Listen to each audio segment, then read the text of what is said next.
Ladies and gentlemen, meine Damen und Herren, dear friends in Florida, Puerto Rico and the Virgin Islands. Here we are again on our screen, as unfortunately we still cannot celebrate this year's Day of German Unity together in person. Instead, we have decided to produce a little film, which we would like to share with you. I will say a few words about the historic day and also about some relevant developments for Team Germany in Florida. And I would like to present our new arrival here at the German consulate, our buddy bear, Helmut, right here. I will accompany Helmut on a trip to different friends and partners here in Florida, and you will be able to travel with us. But first of all, we would like to start our Unification Day ceremony here at FIU's Wertheim Center of the Performing Arts with the anthems.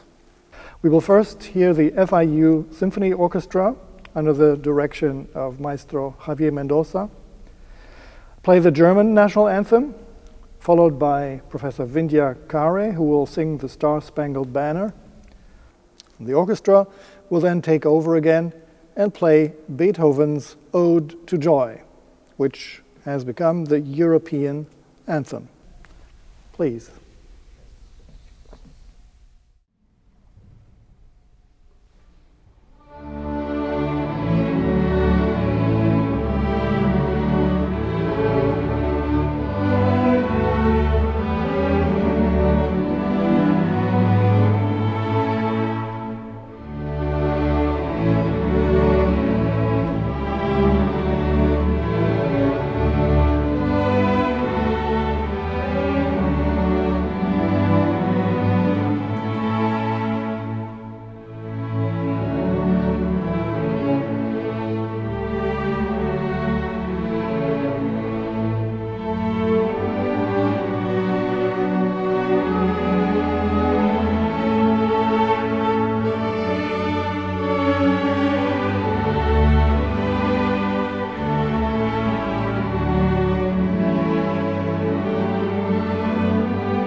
Thank you very much.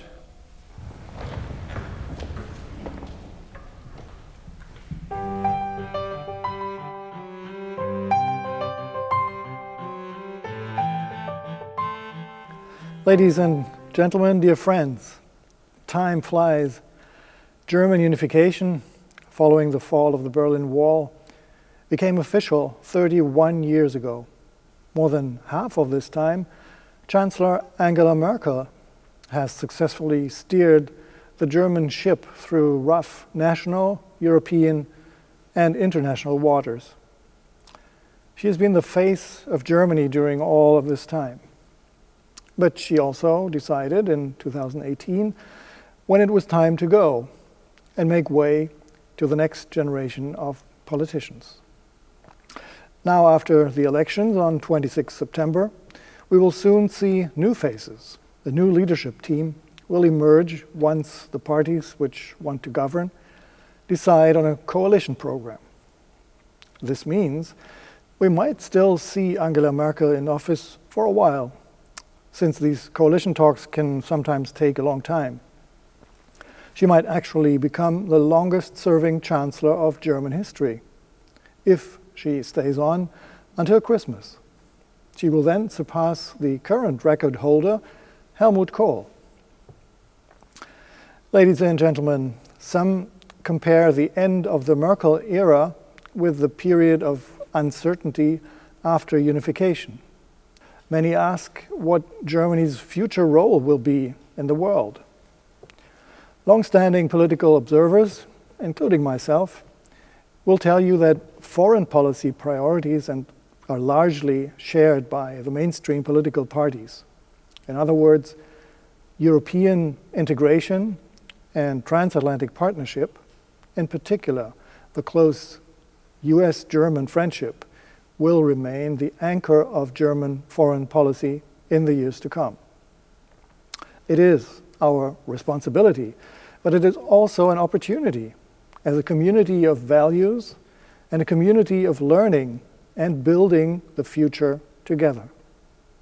As the German Consul General here in Miami and as a former exchange student to the US, I am proud to personify to some extent this continuity. Let me add, as a Berliner who grew up close to the wall on its western side, I will always be grateful, like the vast majority of Germans, for the tremendous US support of Germany in the difficult years after World War II and after the wall separated East and West Berlin, as well as during the crucial transition period after the fall of the wall in November 1989. Thank you, America. Ladies and gentlemen, the past 18 months or so have been very difficult for all of us. Many have become sick. A frightening number of people are still dying of the virus. We have also seen the impact of climate change here and in Europe with flooding, extreme heat, or heavy thunderstorms. And we were all shocked by the Surfside condo collapse. All this reminds us we need to stand together and tackle these problems and crises together, if possible, by trying to prevent them and not solely relying on our courageous first responders who do their best to avoid the worst. Let me also pause for a moment and express my sadness about the loss of friends over the past month. I would like to mention three in particular. Rabbi Solomon Schiff, who has introduced me to the Jewish community in South Florida, is no longer with us. I will never forget his kindness, his extraordinary knowledge, wisdom, and his sense of humor. We also mourn the passing of Herbert Karliner, one of the last survivors of the ill-fated ship MS St. Louis, and David Mermelstein, founder of the group of Holocaust survivors in Miami-Dade. Our thoughts are with their families. Ladies and gentlemen, while many activities over the past year have been virtual, like this celebration of German unity and German-American friendship, I am looking forward to seeing many of you in the months to come. Circumstances permitting, of course. When I will be traveling, I will be accompanied by a new friend who is here with me today. Helmut, whom I presented. The buddy bear, the symbol of German Floridian friendship, as you can see. This one was created by a German-American artist, Annette Winkler, with particular references to the Space Coast. You can see starting and landing rockets, and on the back you can see a merger of Moon and Mars landscapes. Helmut is a unique member of a worldwide community of buddy bears. He has been designed especially for Florida. And with a little hint, by the way, that we have a cluster of German and US companies around Cape Canaveral, which are successfully practicing the German model of dual vocational training. So Helmut will definitely travel there with me soon. We will now take you on a virtual tour to meet good friends and partners of the Consulate General, and we will talk about a variety of German-American topics, which play an important role in our year-round work, apart, of course, from our well-known passport and visa services. In the coming weeks, we are, for example, going to celebrate the 10th anniversary of the sister cities Fort Lauderdale and Duisburg. Helmut and I will meet Mayor Trantalis and give you a sneak preview. Helmut and I will also visit the Jewish Museum in Miami Beach and talk to Brian Siegel, the director of the American Jewish Committee in Miami-Dade and Broward. We will then go to the beach and meet Professor Thomas Spiegelhalter, an FIU professor in the Department of Architecture, and learn more about sea level rise and what it means for Miami. Finally, we're going to meet a big brother of Helmut, another buddy bear, who is at the German-American School in Fort Lauderdale. And we will meet with the school principal, Svenja Iglesias, and discuss why it is an excellent idea to learn German. So please, follow us to our little excursions.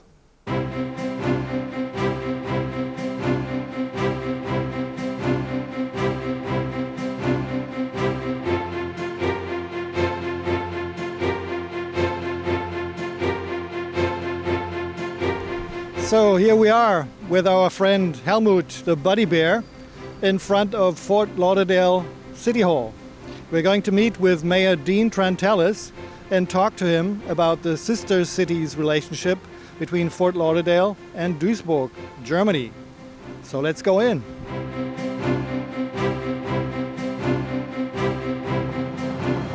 Well, nice to see you, Mr. Mayor. Yes, nice to see you again. This time I've come to talk to you about the sister city relationship between Fort Lauderdale and Duisburg. And I know this year you have the 10th anniversary of that relationship. And I understand you have some events planned for that soon? Yes, first of all, it's wonderful that you're here in City Hall today and to celebrate this 10th anniversary.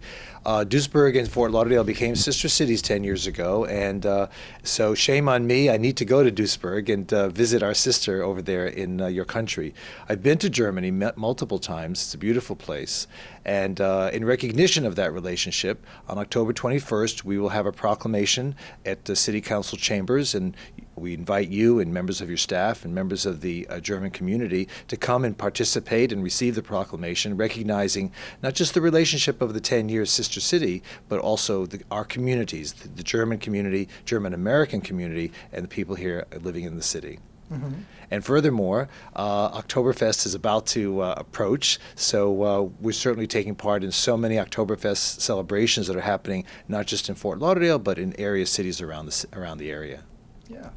Well, I know that Mayor Link from Duisburg will also participate via a video clip that he's sending. So I'm looking forward to these events. That'll be nice. Yeah. Be nice. Over these years of pandemic, obviously many activities have gone down a little bit. I think the student exchanges had been going on before that. And do you have an idea whether that has been continuing during the pandemic or not?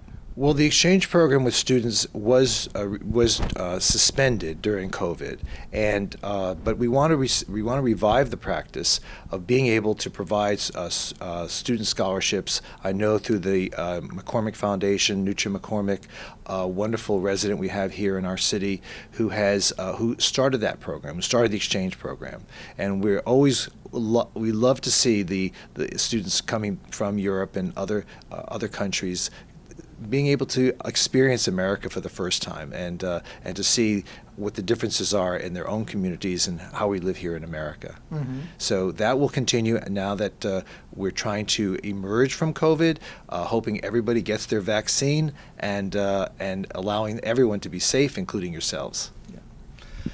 Well, I know that your staff and yourself, I guess you had intermittently some contacts with Duisburg administration, and you're thinking about renewing or revitalizing a little bit the sister cities relationship.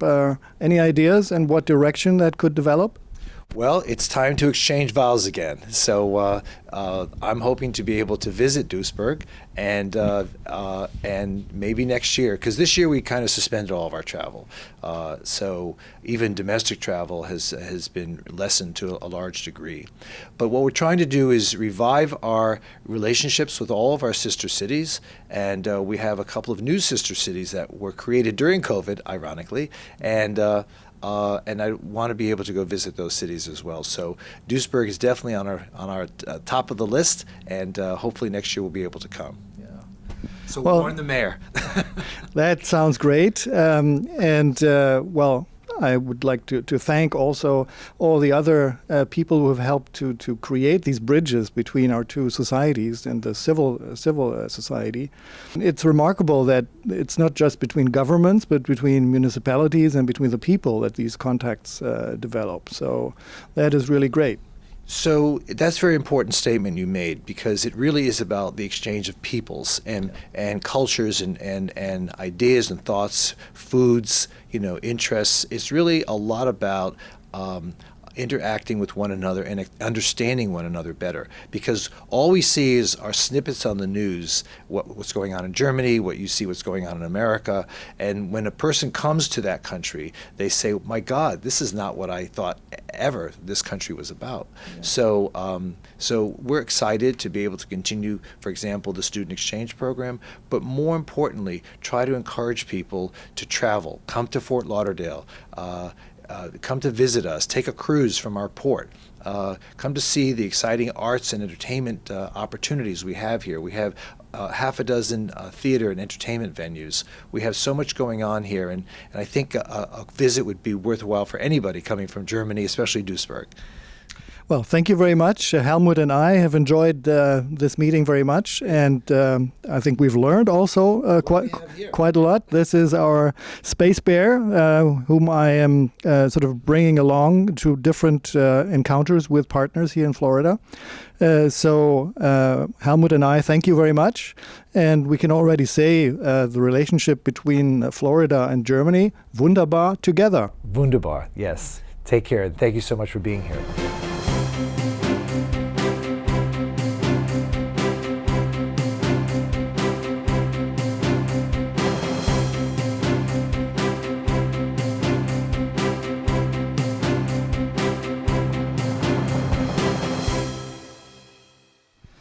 Well, today our buddy bear Helmut, the mascot of German Floridian Corporation, and I are paying a visit to the Jewish Museum in Miami Beach.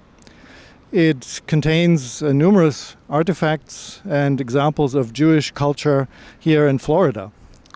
And I'm happy to meet here with Brian Siegel, who is the director of Miami-Dade and Broward County American Jewish Committee.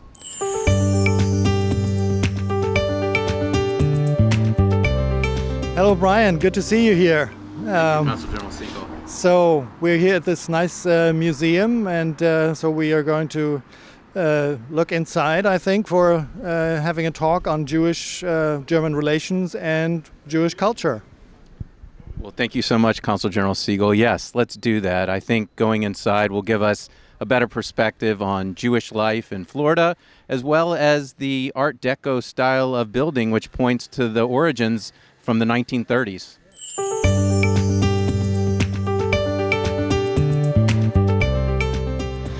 Well, Brian, here we are inside the beautiful museum. We were talking about the 1930s in terms of art history, but we have to recognize that the 1930s and 1940s was one of the darkest periods of German-Jewish relations because of the systematic persecution of Jews in Germany and the Holocaust. And that's why we need to prevent that in the future and teach our young generations about it. Thank you, Consul General Siegel. That is very true. Anti-Semitism has been called the oldest hatred, and it is a tangible threat, not only to Jews, but to the fabric of democratic societies around the world. That's the message that we give daily at AJC in our offices around the world, including in Europe. We believe that Germany has a particularly important role to play in combating anti-Semitism, given the history that you mentioned, and also Germany's role in the world. AJC was the first global Jewish organization to engage Germany after World War II. We did so with the belief that the Federal Republic's successful democratization was bound up with its future role in Europe. And when the fall of the Berlin Wall occurred and the end of the Cold War, AJC again took the lead in supporting German reunification.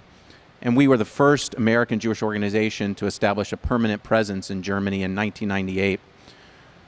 In recent years, we've witnessed the dramatic rise in violent attacks against Jews in Europe and the United States and around the world, as well as anti-Semitic sentiments expressed by leaders of political parties from the far left and the far right. That's why at AJC we advocate for the use of the working definition of anti-Semitism. The working definition of anti-Semitism was created by the International Holocaust Remembrance Alliance, and it provides examples, 11 examples, of what constitutes anti-Semitism, so that officials who are charged with monitoring and combating anti-Semitism can identify when it has occurred. We've also, in the growth of anti-Semitism across the Atlantic, we realize that Jewish institutions are under threat and they need more security. And so we call upon local authorities and national governments to help provide that security.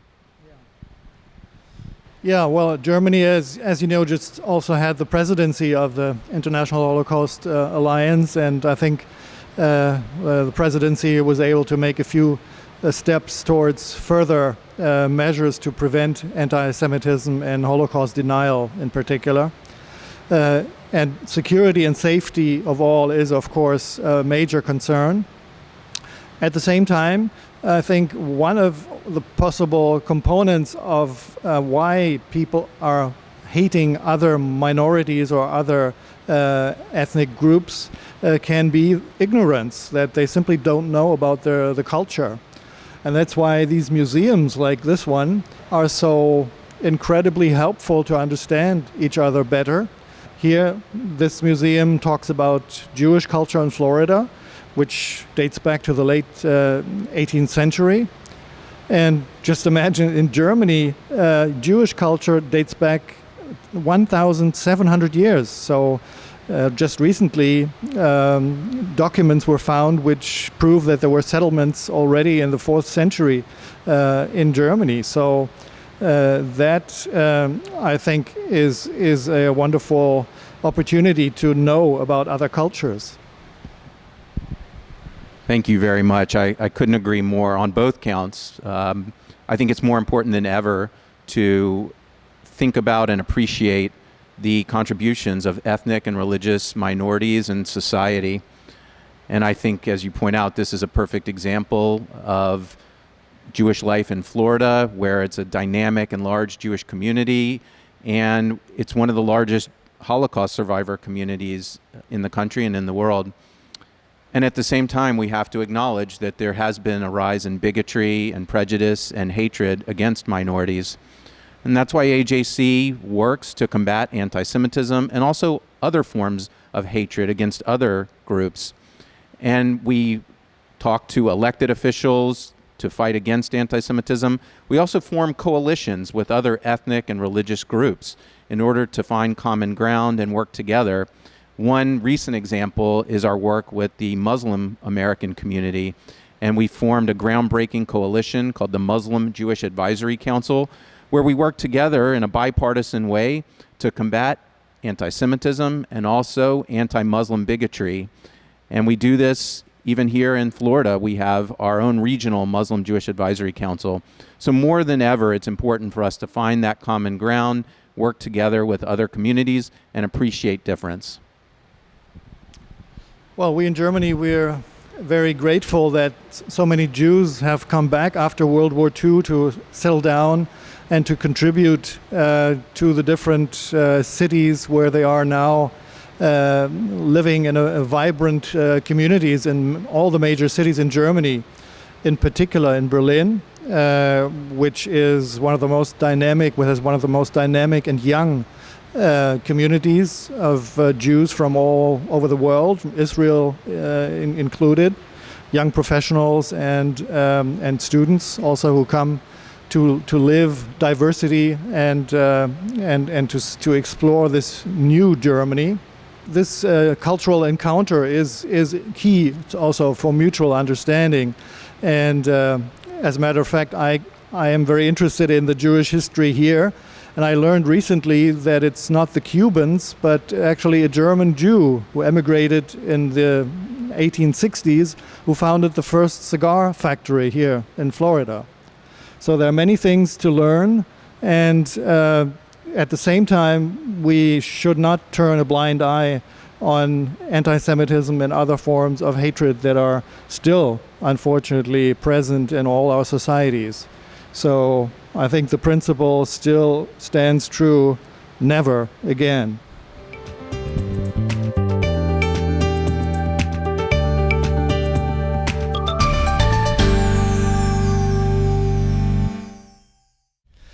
Hello, Helmut the Buddy Bear and I are here at Miami Beach today, and we're going to meet Professor Thomas Spiegelhalter. He is an FIU professor at the Department of Architecture. He's an expert in climate change and sea level rise. So we're going to talk to him about that. Well, thank you, Thomas Spiegelhalter, for being with us here today and to answer a few questions as an expert. I mean, many people talk about climate change, but you are a real expert on this. So how concerned do we have to be about climate change? Thank you for having me here. I would say very concerned, because we have been studying this for hundreds of years by witnesses, and today we're using artificial intelligence and machine learning and millions of sensors out there in the sea and on soils to measure climate change. Very concerned, yes. Yeah. So you have studied also the impact or the potential impact that this may have on Miami and Miami Beach in particular. So what effect can we expect in 30, 50 or maybe 80 years?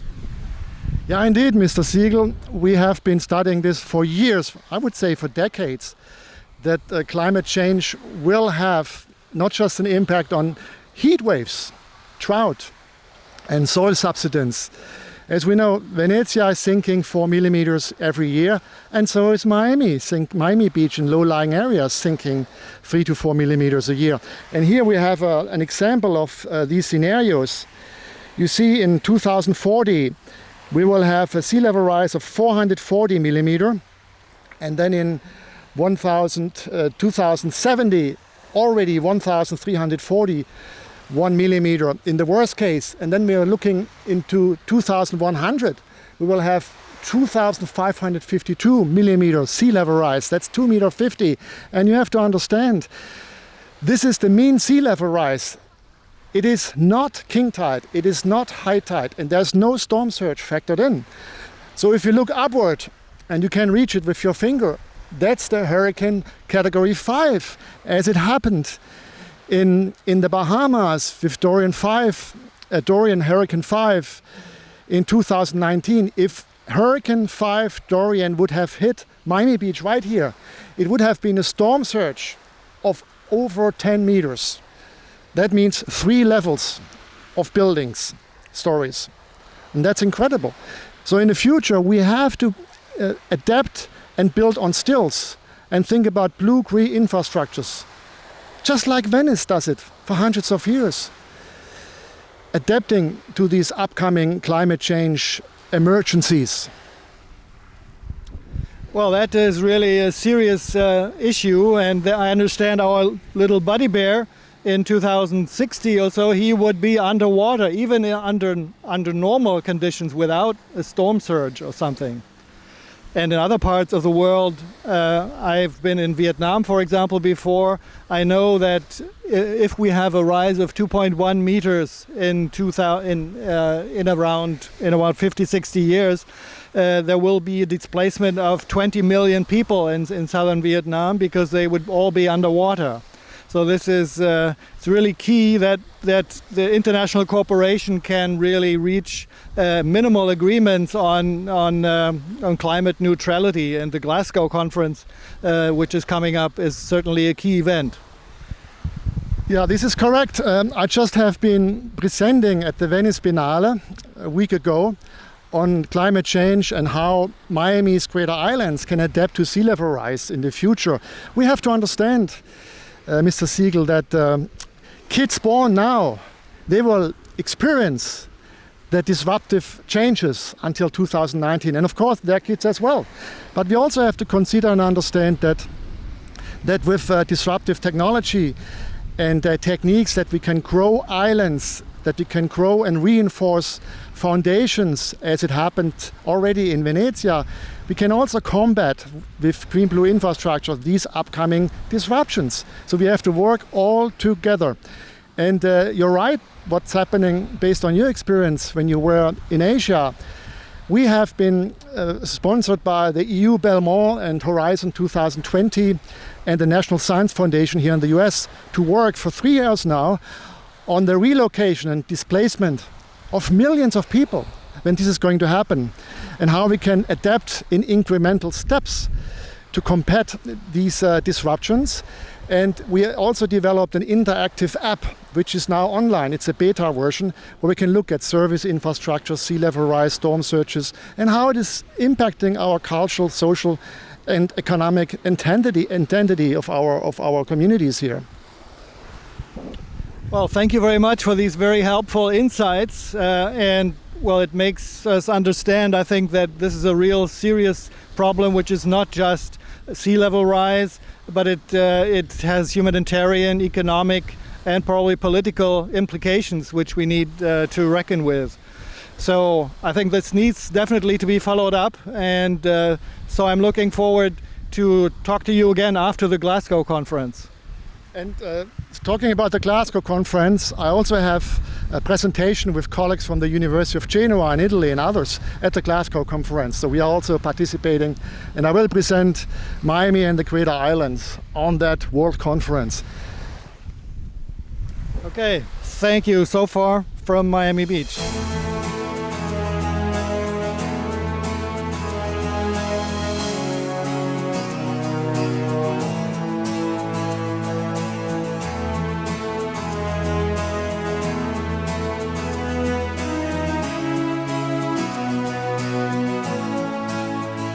So hello, Helmut, our buddy bear, and myself. We have arrived at the German-American School of Fort Lauderdale. We're going to meet with Principal Svenja Iglesias, and we're going to see also a big brother of this buddy bear inside, and we'll see whether he will speak German too. Let's go in.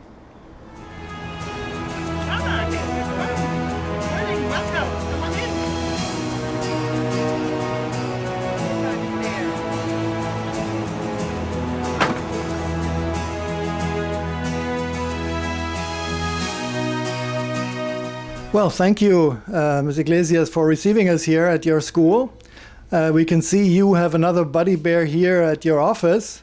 Does he have a name? We call him Buddy, and he was given to us by the consulate as a long-term loaner. And we and every child in the school and the parents adore him. We love him. and I sit here all day with him. It makes me very happy. Well, tell us a little bit about your school. Since when does it exist? What do you do? How many teachers do you have? The school was founded in 2002 with German language classes in the afternoon. We moved that to a Saturday school later on, and then later on added the preschool. We're licensed for 74 children. The Saturday school had about 100 students before COVID. We're still working on building that back up. We have 10 wonderful teachers, and we administer the Sprachdiplom exam, AATG tests, and AP German. And I understand there's a little student for you who's saying hello as well. This is Luisa from our Flamingo class. Hello, Luisa. Can you want to say something? How are you today? Good, Good. How do you like it here at the school? good. Yeah. And well, what is your favorite food? Do you remember? Chocolate and mango. Ah, okay. So you said it in German. So you speak well in German already. Ja. Yeah. So and Warum bist du denn hier, Luisa? Was lernst du bei uns? I don't know yet. well, there's still a lot to learn, but I understand you're already doing quite well in German. So congratulations. Very well, Ja. she does. Yeah. Sagst du noch Tschüss? Yeah. Tschüss. Cheers. Yeah, so we can see that German language actually is something that is easy to be acquired, even at an age like Louisa's, and actually it's worthwhile thinking when you learn a second foreign language that the German companies here in Florida, there are about 250 of them. They actually are the third biggest foreign employer in Florida. So that means there are a lot of jobs. If you have a German-speaking competence, I think you have a chance of getting one with those companies, or with transatlantic relations, with commercial relations. And you also have tuition-free studies in Germany. So that is also a good thought to reflect when you choose your second or your foreign language. How many students do you have at the moment here at the school? And during the week we have 42 exactly, and we're licensed for 74. So we're building back up. They're still coming. And then the Saturday school is partially virtual still. We do online Saturday Zoom classes and in person as well, but yeah, again, COVID was a little difficult, but it's all coming back. It looks good. So. Well, you are here. We're located at the School of Fort Lauderdale. It's good to know that we have a few more schools that teach German in the greater Miami area. And they're covering all the levels from preschool to high school. Mm-hmm. And if you want to learn more about that, you can go to the website of the German International Parents Association, GIPA, at their website www.gipa.org. Well, for today, I thank you very much. Thank you very much. Dankeschön. Helmut and I have learned a lot about the German school here. And at least I think our viewers have also learned some German expressions like willkommen or guten Morgen. And if not, if you didn't retain all that, well, apply to learn German quickly. And we say auf Wiedersehen, goodbye. Auf Wiedersehen. Tschüss.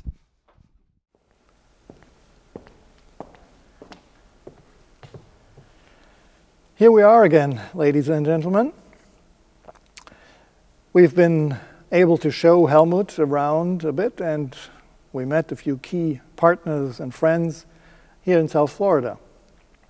As promised, Helmut and I will resume traveling as soon as possible, and maybe also come to you. We're looking forward to seeing you soon. In order to round off this celebration of German Unity Day and of German-American friendship, and to re-energize us all together, we have invited the Russ Spiegel Quartet once more. Welcome. As many of you remember, the quartet also performed at our last virtual celebration. We're going to hear one of the emblematic songs of the 1980s, which opened doors between East and West, even several years before the fall of the Berlin Wall. Actually, it is a freedom train, a train towards hope and for a better future, which Udo Lindenberg created with his song Sonderzug nach Pankow, a special cross-border train to East Berlin, to the tune of Chattanooga Choo Choo. So let's hop on this train together, thanks to the Russ Spiegel Quartet. And stay well, everyone.